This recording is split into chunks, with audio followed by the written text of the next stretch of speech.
Hi people, it's very nice of you to join me again as I talk about the Great Hunt once more.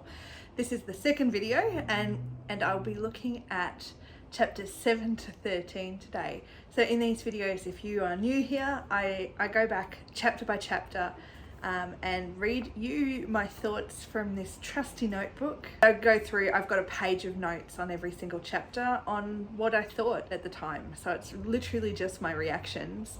And in doing it this way, I'm hoping to share with you my experience of reading the Wheel of Time series. I'm going to begin and we're going to start by talking about chapter 7, Blood Calls Blood. I started with a quote for this chapter. I've written down from page 124 of this edition here. Perrin is saying this, or thinking this, not like Rand. He always knows what to say to the girls. And I remember that Rand said basically the same thing in The Eye of the World, and it just made me laugh because it's just so true, isn't it? We think that our friends are better at doing things than we are, and I just love that these two both think that they're really great with the ladies, and in reality now we know neither of them really are. They're both just as nervous and awkward as each other, and I love that. I love it. I think Perrin has a bit of a thing for Leanne, which is great. And then there's that wonderful little interaction where Rand puts his foot in it by commenting on, retelling his interactions with Leanne himself, where she makes some comment about if only she was younger. And Rand and Perrin, like their interaction there was just really, really great. I enjoy these little scenes that just add to the characterization, but also just their relationships, and they just feel real. And I think it's really great. Verin must have some really great observational skills, and I'd say that'll come into play as we go on if we see more of her. 20 years ago, she noticed what Moraine and the Amyrlin seat were doing, and she kept it really quiet. Like, she kept it to herself, and it sort of says that she's really capable of keeping a secret, so I'd be interested to know what other secrets she's keeping. She may prove to be an incredible ally for Moraine and Rand or any of the others, or on the other side of things, she could decide to turn them into the Red Arja at any moment. And I suppose as long as she wants more knowledge and she's coming at it from that perspective, then she may help them. Or on the other side of things, Moraine and her might have to have a confrontation at some point, and Moraine might have to deal with her in some forceful way. Mat is going to need to go after the dagger, so that's really clear. Rand needs to go after the horn, so they're going off together, so that answers that. I'm assuming Perrin will probably then also go with them because they are that trio. But will anyone else go with them? Or is it just going to be that little adventure? It seems like Moraine wanted them to go off and do their own thing. So I wouldn't put it past her to send them off right now on their own to find the horn. The Dark Prophecy says so much in this, and I'm looking forward to going back and looking at it again. I think that's the kind of thing with these prophecies, is it's important to take note. I've taken note of where it happens, and as things unfold, I'll hopefully go back to it and keep looking at it and seeing what's come to pass and what hasn't, what matches up with other prophecies and what doesn't. Now, Lan and Rand, I think, are just fantastic. I think they're awesome together. Lan's barriers are dropping slightly, which I think is great. He's got some very, very sturdy barriers in place, and they're dropping even a little bit. Like, just him going and helping Rand in this way is showing that he's opening up to them. He cares. I also wonder if in this there's also a little bit of questioning of his loyalty to the Aes Sedai. Not Moraine though. I don't question his loyalty to Moraine. I do wonder whether this was at Moraine's command or whether he acts on his own. But I like that separates him as a mindless warder, if you will, following the rules and the life of the Aes Sedai with no thought. I mean, I haven't met any warders like that, but I like that there's this sort of bigger picture to Lan now, and it's just great. I think it was needed that he broke that, and I think we're seeing that a few times where he's questioning things, and that's going to come up at some point. He's going to have to keep questioning a few things or making some of his own decisions, and he's capable of doing it. So I like this scene for a variety of reasons. But Lan and Rand's relationship, I really hope that we get to see more of that as we go along. Chapter 8, The Dragon Reborn. I absolutely love Lan's protectiveness towards Rand. I think he would go with him if he wasn't tied to Moraine. I think not just for Rand's sake, but I think he sees this as something of value to go and do and worthwhile and a bit of, I don't know, adventure. I don't think Lan is after the glory. I just think that this is the kind of thing that he would like to be doing, going and actively doing something as opposed to sitting back and letting other people do it. He's helping Rand and setting him up to stand up for himself. Also, as I said in the last chapter, I think I got ahead of myself in the last chapter a bit, but also shows his loyalties are not as tied to the Aes Sedai. And again, that's just really great to see, that questioning. I don't like people who follow things blindly, so I'd like to see the questioning. The villagers are changing him in ways he really didn't see coming. They're waking him up almost. It's like he was drifting and he'd sort of settled into this this space of being Moraine's warder, but now he's having to be faced, and I'm assuming we haven't, like in the books anyway, I don't know what he was like before the books, but we're sort of seeing him having to make his own minds up about things, and that's really cool to see. Nynaeve and Lan, I think, are really something special. The age differences could be weird, and I know I talked about that a little bit. It could be weird for some people. And the other side of things, the age gap is there, but there is respect on both sides. It's not like Lan looks down on her, is just attracted to her for her body. There is respect there, and I think that's a really key part as to why this relationship works, or it's not even a relationship, why this thing, romance type thing, works, because of that mutual respect. I just also really love that Nynaeve hates the feeling, like she hates that this is happening. I think that's just, it's classic. From everything I know about her at this stage, I just think that's just so accurate, and I love it. I mean, Robert Jordan created these characters. Whatever he writes is accurate, but it just feels real. It feels like she's a real person reacting to these things, and it's not fake, her reaction. I'd say Moraine heard more than she let on.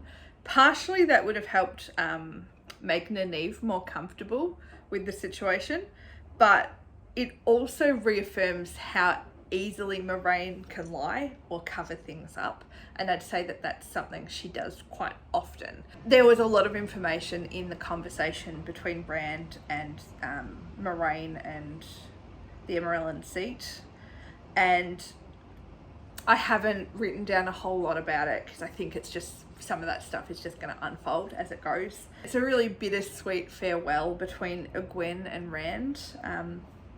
When they meet again, they'll be completely changed, even more than they already are.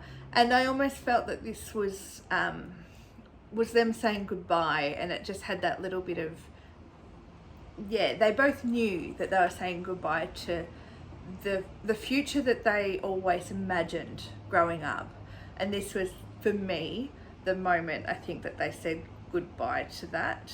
Chapter 9, Leave Takings. So I began this chapter with another quote, just jotting it down on page 163. This is Hurin the Sniffer saying that about his encounter with the Aes Sedai, who wanted to know more about his abilities. Is it old, come again, or new? So there's all these types of magic. Perrin's abilities, Heron's abilities, that are just these examples of magic outside of what the Aes Sedai can do. And I suppose that raises all these questions, of course, more questions about, is this linked to the source, or are these separate from the source?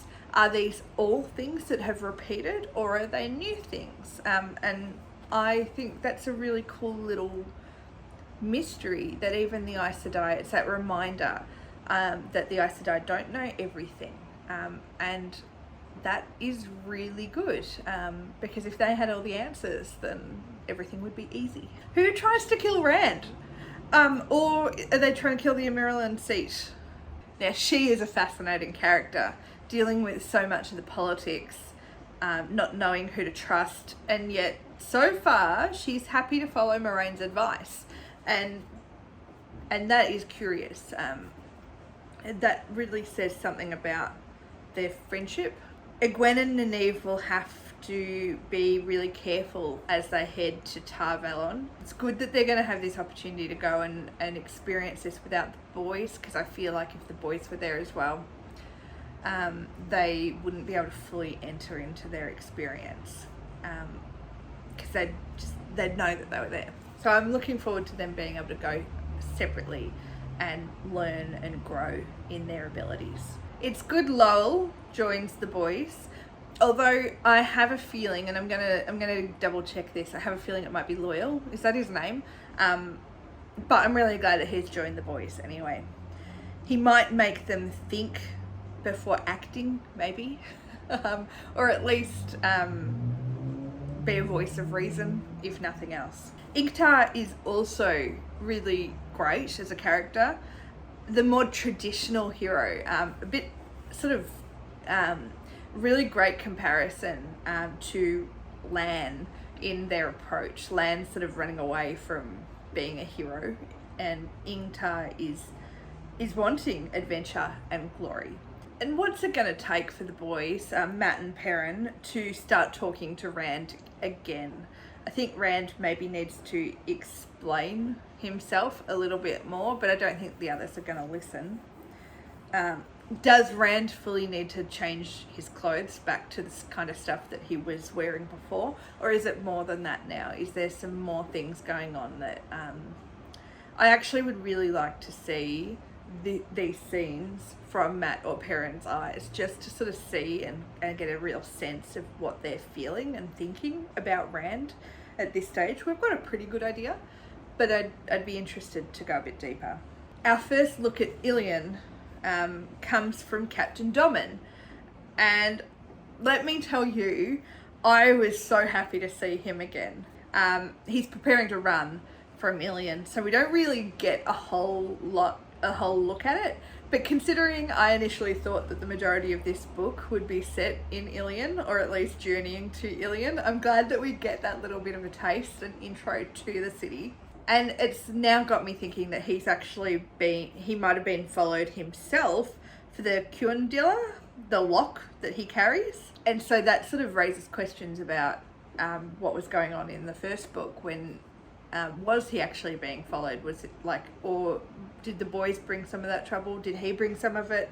Were they both equally being followed? Who knows? It set it up for me to think that Tom will also be reappearing soon, though. Especially the talk of Gleeman and song competitions in Ilian. And so I sort of expect him to be around somewhere in Ilian. Robert Jordan has really gone out of his way to remind us that Moraine doesn't think that Tom is dead, and Rand's still carrying his stuff around. So look, I expect that we're going to see Tom sooner rather than later. Just the question is where and when. Because Robert Jordan wouldn't be reminding us about him. If he was dead and gone, we wouldn't be hearing about him anymore, right? Chapter 10, The Hunt Begins. I laughed when Rand realised Moraine had chosen the fancy cloaks for him to take. I just think that's so classic. And I like to think that Moraine, who is so difficult to read, was having a little quiet laugh to herself as she did it, because I need to know that she's got a sense of humour. I think so much of what she does is better when you think that she's doing it for a little bit of a laugh, just as much as because she needs to do it for other reasons. It probably connects with her wanting him to win over Ilian with the horn, and having their backing for later, whatever comes next. But it still just made me laugh. I think it's just great. We learned more about the Isle people and Arthur Hawkwing. Feels like an Arthur Pendragon reoccurrence. I'm assuming there's some Arthurian stuff going on. Like, there's obviously some Arthurian stuff going on in the book. So I'm guessing that's like King Arthur, and that's sort of connecting the Wheel of Time story with our world in a way. So yeah, that's what I'm looking at it, or what I'm thinking at the moment anyway. I feel this info about the Ailmen would prove quite valuable soon, especially given how close I think they are to the Ailmen land. So maybe they'll come into contact with some Ailmen soon.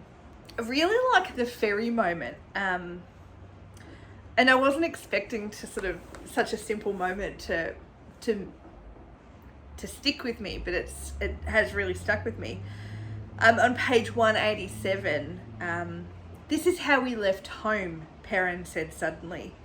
This is how we left. It will be worse this time. It's like it's a marker crossing the river on a ferry.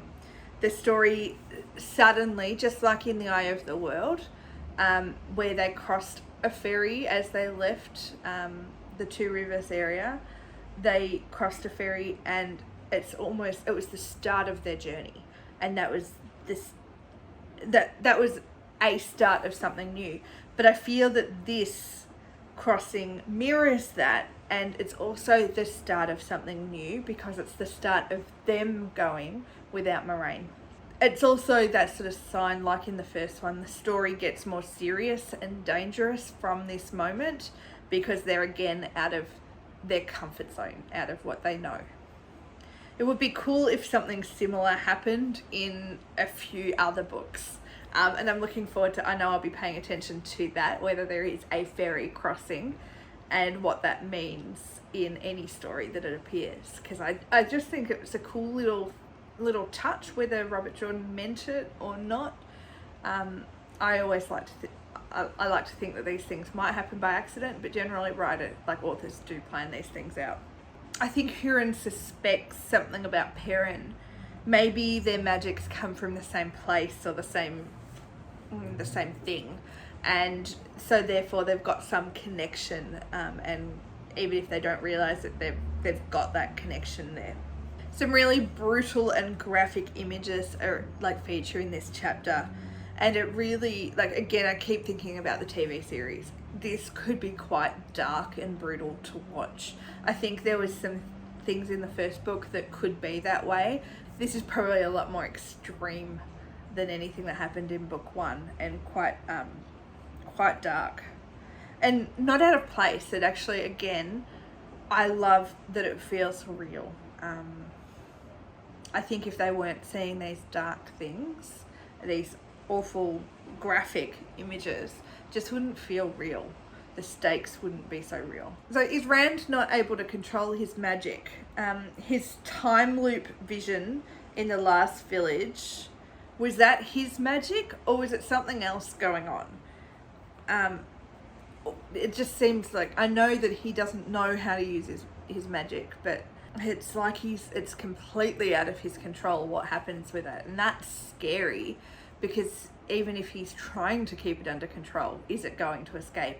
And I really get Matt and Perrin being annoyed with Rand, but I wish that they'd all just sit down and talk to each other. I know that character-wise it wouldn't make sense for them to do that, but I just wish they would. It's any book that I read where something could be solved with them just sitting down and talking about it would make things so much better. They all need to share what's going on with them, but I don't see that happening anytime soon. And big question to finish off this chapter, what could possibly be worse than a fade? And that scares me. Chapter 11, Glimmer of the Pattern. At least Matt and Perrin know now. They know about Rand. Maybe they'll be a little bit more understanding, But I would guess that Matt is going to take a lot longer to come around, especially given Perrin's own transformation. I'm hoping that he might be a little bit more open-minded.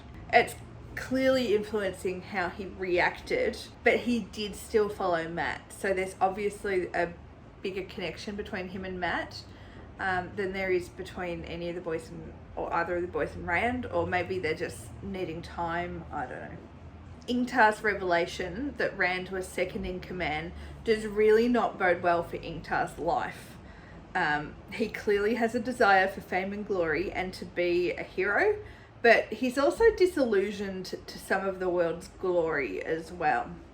I am predicting right here that Ingtar does not survive the book, because if Rand is the second in command, something's going to have to happen to Ingtar, and that makes me sad. The Fade's death has clearly laid a solemnity over the group. The mood has shifted, and I mean, that is scary in itself. That could happen, and it's happened that the Darkfriends, or the traveling group, have decided to kill the Fade, and that is scary. So why would they do that? And as I asked at the end of the last chapter, what is worse than a Fade? What could have done this? Huron is likely to be Rand's supporter if he has to step up. So if Rand has to take command, Huron will be there. Uno too, by orders at least at first anyway. Is the woman in white real? What or who is she? And did she impact Rand's vision loop? Was she the cause of the vision loop and being stuck in that? The banner. Obviously going to be important by the end of the book. Maybe at Tommen Head. But what's going to get them there? That's on the other side of the map. Chasing the horn the whole way? Is it like, that's a long way to go. What's going to get them there? Something has to draw them there, and then they physically have to be able to get there. Moraine is still pulling the strings. If only she could actually be there or have given them more info, but she wouldn't have been listened to or trusted. And I keep saying this. I wish Moraine would tell them things, but I also wish that they would listen to her and take her advice, or at least hear her out and consider it appropriately. And Pattern Fane. Is it Matt's dagger? Can it kill Fades easily? That's cool. That's a bit of a game changer. Is that to be Matt's big role in the future? Is he going to be like the Fade killer? Is he going to go around with his dagger and kill all the bad guys? Fane is no longer Gollum-esque anymore. So in book one, he had that sort of Gollum feel to him. That's gone. Definitely scarier in his madness and his single-mindedness towards Rand. Fane's character has completely changed from the start of book one, and that says something about the effects of the darkness and everything that's gone on for him. It's really really great character development in like that evil way. I like it. Chapter 12, Woven in the Pattern. Okay, I started this chapter with a quote as well. There was a few really good quotes in this section. Varen on page 214 says, Moraine has never believed in telling anyone anything they did not need to know. Knowing serves no real purpose, but then neither does not knowing. And just never has truer words about Moraine been spoken so far. I just think this is Moraine through and through, and it sums up my frustrations with Moraine. Just tell them things, but also, yeah, okay. I know why she's not. I enjoy Gwen's point of view. I feel she's got a lot of growth to come, but even now, she is not given the credit she deserves from the others. Her journey to become Aes Sedai is surely going to be absolutely like game-changing and fascinating, and I'm looking forward to it. If that's what she does. I'm assuming she's going to become an Aes Sedai, but maybe she won't. Maybe she'll go in a completely different direction. Who knows? I will find out. I love that Varen read Nynaeve so well, knowing she would hate to be a novice. being told what to do all the time. Like I just think that that's a really accurate reading of Nynaeve, and it speaks again to Varen's power of observation that we saw earlier when we sort of first met her. That could be really dangerous, Varen's powers of observation, if she is not going to be an ally for them. That could be really dangerous. Is the woman in Egwene's dream the lady in white Uno saw in the village? And what trap is she laying? I guess she was probably featured in the prologue at some point. And then is Egwene's power, is it dreaming? Is she dreaming things? Is it a prophetic dream? Where have Moiraine, Liandrin and Varen gone? Will we get to see Moiraine's point of view again? Because that excites me.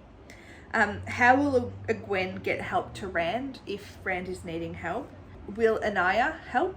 Anaya seems like she could be an ally, maybe. I don't want to distrust everyone, but I'm always like, could be an ally, maybe, but maybe not. Why were Nynaeve and Lan fighting? Like, why did that happen? Did he tell her he'd be leaving and then they had a fight? Or was it something completely unrelated?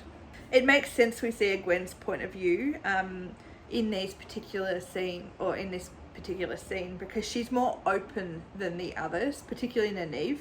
And she's also got that same feel as Rand in many ways, but maybe less cautious than Rand. And the final chapter for this video is chapter 13, From Stone to Stone. I really wasn't expecting this.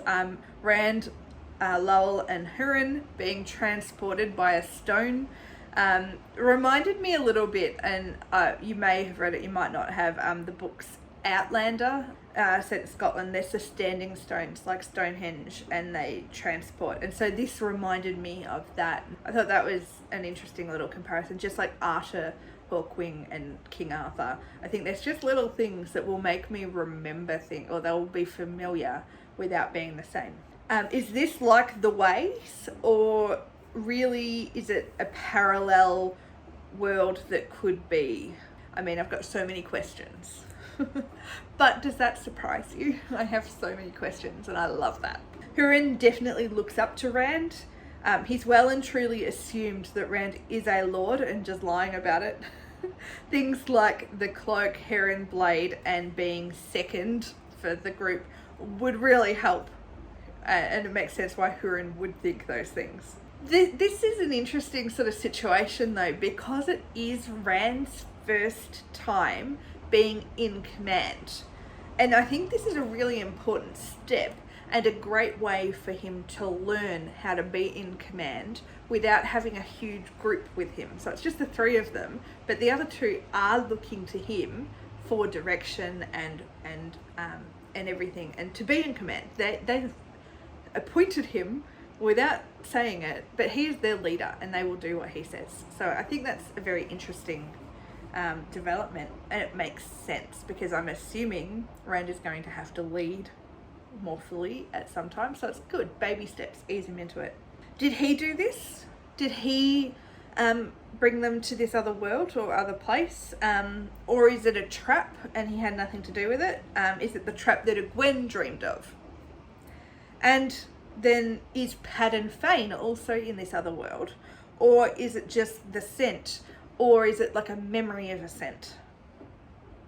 And I guess then this opens it up for us to have Perrin and maybe even Matt's point of view now as well, and that's really cool because I enjoyed seeing Perrin's point of view, and I'm looking forward to getting to know Matt and seeing why everyone likes him so much. But that is everything that from chapter 7 to 13 that I have thought as I read through the books. So I hope that you got something out of that. I'd be interested to know if you noticed anything that I didn't. As always, let me know. And yeah, I'm really enjoying, as I said, I'm enjoying hearing from you. So get in touch in the comments or over on Instagram if that's easier.